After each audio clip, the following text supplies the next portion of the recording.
ये कहानी राजस्थान के कोटा शहर से जुड़ी किसी के असफल प्यार और प्रतिशोध की ये कहानी एक सच्ची घटना से प्रेरित है। सपना सोलोनी और उनके मासूम दोस्तों की ये दास्तान जो समय के दुष्ट चक्र में फंस गए और उस मोड़ पर आकर थम गए जहाँ पर मौत उनका इंतजार कर रही थी।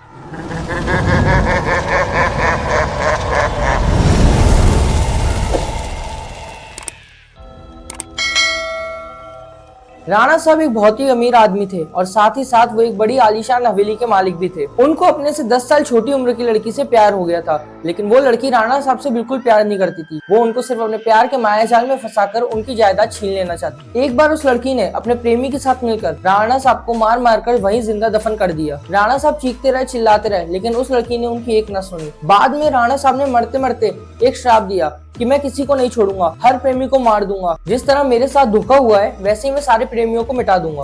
और ये कहने के बाद ही राणा साहब की मौत हो गई। उस दिन के बाद से वो हवेली हमेशा के लिए श्रापित हो गई। उस हवेली में जो भी जाता वो वहाँ से कभी जिंदा लौटकर वापस नहीं आता था। आज भी राणा साहब की प्रेत आत्मा वहीं पर आसपास घूमती रहती है। कुछ ही दिनों बाद उस जगह पर एक प्रेमी कपल वहाँ पर घूमने के लिए आता है। उनके नाम थे रजत और सपना। उन दोनों की सगाई हो गई थी। सपना जो थी वो अपने घर में बिना बताए आई थी। सपना और रजत मजाक मस्ती करते हुए अपनी धुन में झूमते हुए उस जगह पर जाके पहुंच जाते हैं जहाँ पर राणा साहब को जिंदा दफनाया गया था। अचानक रजत उस जगह पर गिर जाता है और जमीन के अंदर दफन होने लगता है। ये देखने के बाद सपना बहुत ज्यादा डर जाती है। वो मदद के लिए चीखने लगती है, चिल्लाने लगती है, लेकिन कोई भी उसकी आवाज नहीं सुनता है। सपना जब वहाँ पे मदद के लिए जाती है तब उसे वहाँ पर किसी के होने का आभास होता है। उसी वक्त तुरंत सपना गिर जाती है और कोई उसका पैर पकड़कर उसी जगह पे खींच के ले जाता है जहाँ पर राणा साहब को दफनाया गया होता है और सपना भी वहाँ पर दफन हो जाती है। कुछ दिनों बाद जब सपना अपने घर नहीं पहुँचती तब उसकी बहन सलोनी अपने पति समीर और कुछ दोस्तों के साथ उसे ढूंढते ढूंढते उस हवेली पर पहुंच जाती है। समीर जो कि एक पैरानॉर्मल एक्टिविटी एक्सपर्ट है, जब उस हवेली पर ये लोग पहुंचे तब उसको एहसास हो गया कि वहाँ पर कोई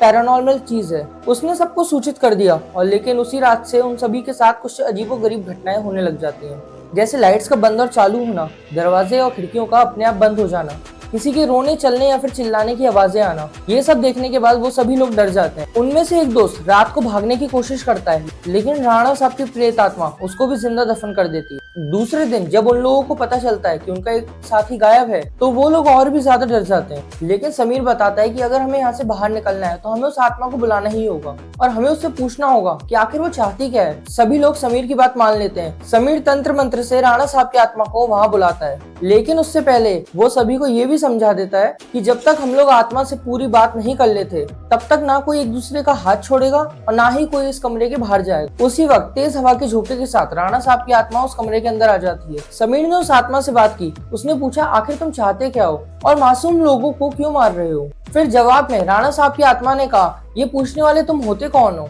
जो भी मेरी हवेली में आएगा मैं उन सबको मार दूंगा और अब मैं तुम में से भी किसी को जिंदा नहीं छोड़ूंगा। इतना कहते ही वो आत्मा वहाँ से गायब हो जाती है। फिर उन लोगों ने सपना की आत्मा को बुलाया और पूछा आखिर उसके साथ वहाँ क्या हुआ था। फिर सपना की आत्मा ने उन सबको सारी हकीकत बताई और बोली राणा साहब की आत्मा ने मुझे भी जमीन में जिंदा दफन कर दिया था, प्लीज मेरी आत्मा को मुक्ति दिलवा दो। सलोनी ने सपना से पूछा कि राणा साहब की आत्मा को कैसे शांत किया जाए। सपना ने बताया कि जहाँ राणा साहब और बाकी सब लोग दफन है वहाँ पास में ही एक माता जी का मंदिर है जहाँ माता जी का एक त्रिशूल है। उस त्रिशूल से राणा साहब की आत्मा को मुक्त किया जा सकता है और इस हवेली को भी राणा साहब की आत्मा से छुटकारा दिलाया जा सकता है। राणा साहब की आत्मा के मुक्त होते ही वहाँ दफन सभी आत्माएं भी मुक्त हो जाएंगी। ये कहते ही सपना की आत्मा भी वहाँ से गायब हो गई। इसके तुरंत बाद ही समीर, सलोनी और बाकी सभी दोस्त वहाँ गए जहाँ राणा साहब और बाकी सभी लोग दफन थे। राणा साहब की आत्मा ने उन सभी लोगों को मंदिर तक जाने से रोकने की बहुत कोशिश की, पर सलोनी किसी तरह छिपकर मंदिर के अंदर पहुंच गई और त्रिशूल उठाकर उसने राणा साहब के हड्डियों के ढांचे नुमा शरीर पर वार कर दिया। वार करते ही राणा साहब के साथ साथ बाकी सभी दफन लोगों को भी मुक्ति मिल गई। तो दोस्तों राणा साहब की आत्मा को तो मुक्ति मिल गई, लेकिन आप हमारी वीडियो को लाइक करना ना भूलिएगा। कमेंट सेक्शन में अपने विचार जरूर बताइएगा। ऐसी जगहों पर जाने से हमेशा बचिएगा और ऐसी भयानक वीडियो के लिए सब्सक्राइब करके बेल आइकन प्रेस कर दीजिएगा ताकि सारी इंपॉर्टेंट नोटिफिकेशन सबसे पहले आप पे पहुंचे। तब तक के लिए be alert and be safe.